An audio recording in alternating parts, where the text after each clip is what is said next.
What's up, football fans? Welcome back to another edition of the Premier League Game Week Review, and this time it's Game Week 31. It was a massive weekend with some good fixtures and some great results.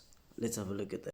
The first game saw Everton, who were fresh off a 1-0 defeat to Liverpool, taking on Arsenal, who needed to cover some ground after Liverpool got those 3 points. Of course, the title race is not over, and there are enough games for Arsenal to catch up, but that would mean that Liverpool would have to slip up completely. Coming into the game, Arsenal took the lead in the 34th minute, and it seemed as if it was going to continue that way as they went into the half-time break with a 1-0 lead. However, Everton had other plans, and the David Moyes luck has just continued, and Ndiaye scored a penalty in the 49th minute, and that was enough for the game to be kept at 1-1. It did seem like that 1 point would be terrible for Arsenal. 3 points would have been massive, but we will see what happened in Liverpool's game. The next game saw West Ham United taking on Bournemouth, and it was a pretty usual start for Bournemouth. They took the lead in the 30th minute due to Evan Nilsson's goal, and then in the second half, West Ham came guns blazing in the 61st minute and 68th minute goal from Nicholas Fulkrug and Jared Bowen respectively gave them a 2-1 lead, but in the 79th minute, Evan Nilsson equalised, and it was enough to keep it equal until the end of the game. The next game saw Wolverhampton taking on Ipswich Town, and Wolverhampton Wanderers were in 17th position, Ipswich Town in 18th. A win for either side would have helped them in the relegation battle. The game did fall into Ipswich Town's favour in the 16th minute due to none other than Liam Delap scoring that goal for them. They went into the half-time break with a 1-0 lead, and then later on in the game, Wolverhampton brought on Pablo Sarabia, and he instantly made an impact. 72nd minute, he scored a goal, and then he assisted Jurgen Strand Larsen in the 84th minute, the same man who scored a goal for Wolverhampton in the week, a very crucial goal. And Wolverhampton took home all 3 points, and we will see how that affected them in the table later on. The next game saw Crystal Palace taking on Brighton and Hove Albion, and it was a game that had a lot in it. Only 3 goals scored, but also 3 players being taken off the field.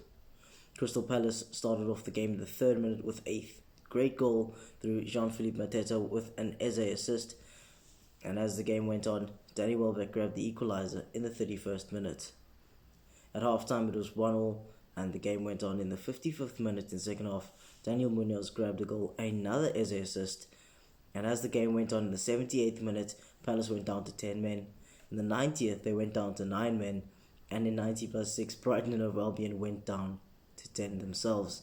Crystal Palace did hold on, and they grabbed all 3 points.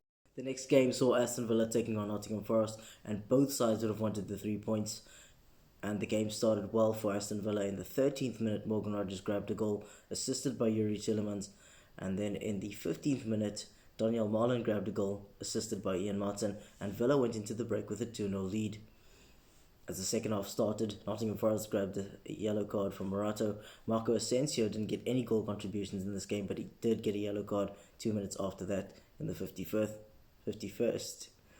And 6 minutes later, Jota Silva grabbed a goal for Nottingham Forest, but it was not enough to get them any points. The next day started off with Chelsea taking on Brentford in a game that both sides would have wanted to win, and many fans expected it to be a high-scoring affair.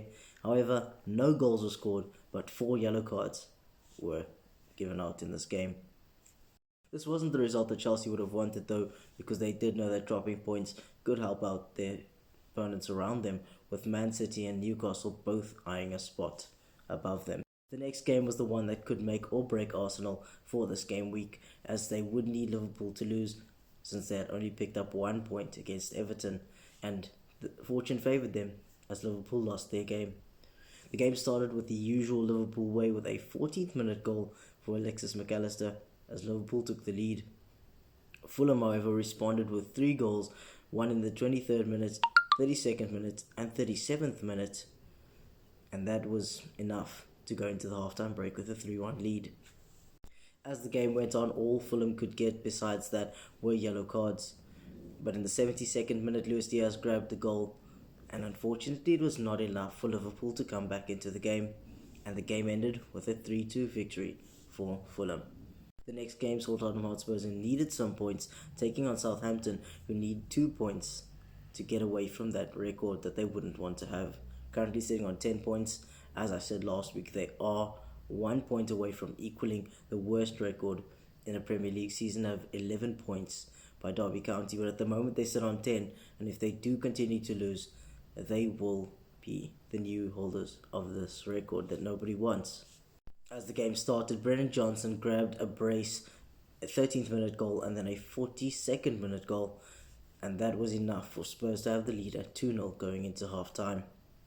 In the 90th minute, Mateus Fernandes grabbed one back, and it did seem like there could be possibilities for Southampton to pull back a point, but in the 90th plus 6 minute, Mateus Tels grabbed a penalty, and he slotted it home, and that was enough for Spurs to take all 3 points, and for Southampton to have another reason to dread. This game also meant that Southampton were relegated and confirmed the relegation at the end of it, and their manager had also been sacked.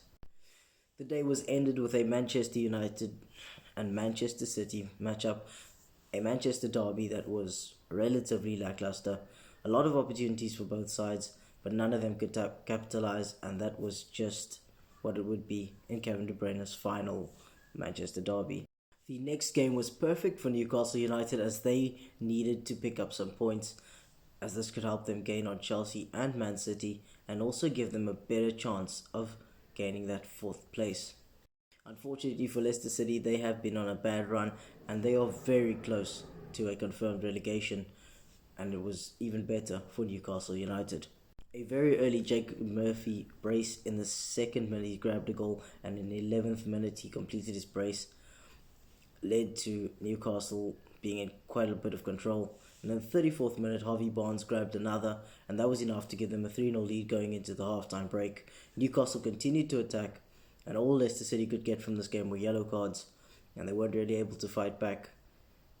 They haven't scored a goal in a very long time, and unfortunately, it wasn't going to happen against Newcastle either. And the game ended 3-0 to Newcastle United, enough for them to bag all 3 points, and another game for Leicester City to dread. Having a look at the top goal scorers, Mohamed Salah still sits on top with 27 goals. No new goals to add to his tally.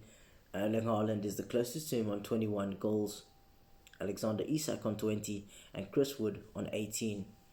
Mohamed Salah is also on 17 goals and he's the top assister. Also no assists to add to his tally. He still stays the same with his goals and assists, still leading by quite a lot. Mikel Damsgaard, Anthony Robinson and Bukayo Saka are tied on 10, and they are the closest to Mo. Having a look at the table, Southampton are down at the bottom, confirmed relegation on 10 points.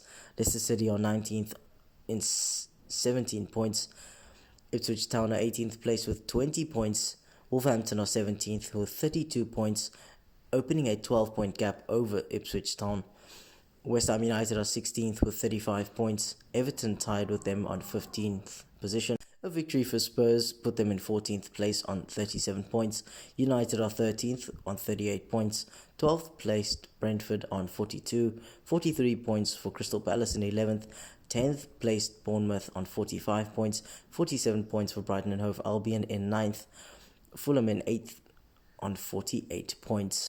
7th placed Aston Villa on 51 points, 52 points for Manchester City in 6th, 5th placed Newcastle United on 53, tied with Chelsea in 4th place. Nottingham Forest are 3rd on 57 points, Arsenal on 62 points in 2nd place, and Liverpool in 1st place on 73 points. 11 points separate Liverpool and Arsenal, and the last 7 games could be crucial for both sides. Do you think that Liverpool will hold on to their 11-point gap? Will they extend it? Or will Arsenal find a way to come back? As Liverpool have only lost their 2nd game in the league campaign. And it's their 2nd game in almost 20-odd games if I am correct. Which is a massive feat. Crystal Palace are starting to climb quite rapidly, and I think it could be a massive finish for them. However, their FA Cup dreams is not over yet. So they could possibly have a good route there to get European football. Who knows what could happen. Aston Villa are starting to gain on the rest of the teams, and they could end up vying for that 4th place position, but we'll see what happens there. Another one at the end of the table, will Wolverhampton mess up, and will Ipswich Town find a way to cover ground? Feel free to drop any of your thoughts in the comment section. Like, subscribe, share, wherever you may be. Feel free to do that, and as always, thanks for watching.